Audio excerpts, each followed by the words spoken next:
बोली बोली मदनपुर वाली माई की। विजयपुर के ले चली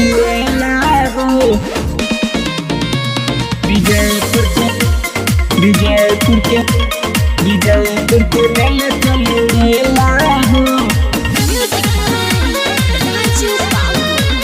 विजयपुर के ले चली घरवा में रहो न अकेला हो, घरवा में रहो न अकेला हो।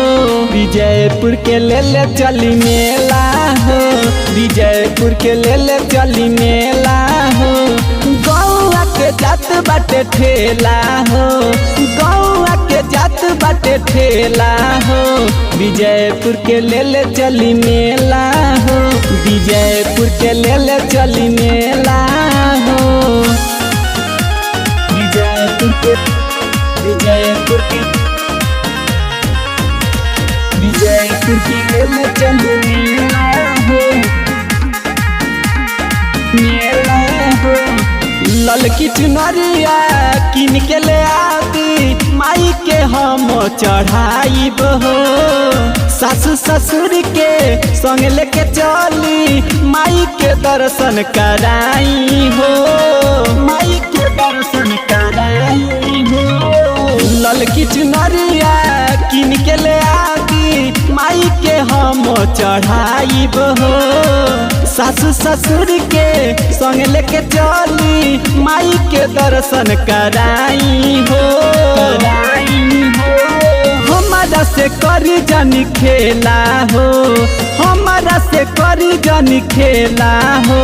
विजयपुर के ले चली मेला हो, विजयपुर के ले चली मेला हो। गौआ के जात बाटे ठेला हो, गौआ के जात बाटे ठेला हो। विजयपुर के ले चली मेला हो, विजयपुर के विजयपुर के विजयपुर के ले चली मेला हो।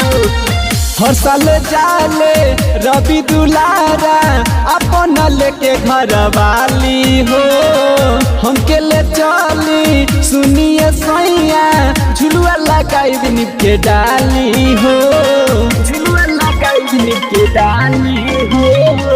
हर साल जाले रवि दुलारा अपन लेके घर वाली हो।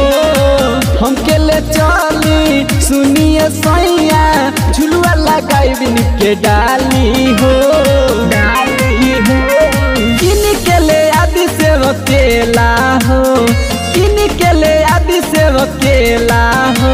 विजयपुर के ले चली मेला हो, विजयपुर के ले चली मेला हो। गौआ के जात बाटे ठेला हो, गौआ के जात बाटे ठेला हो।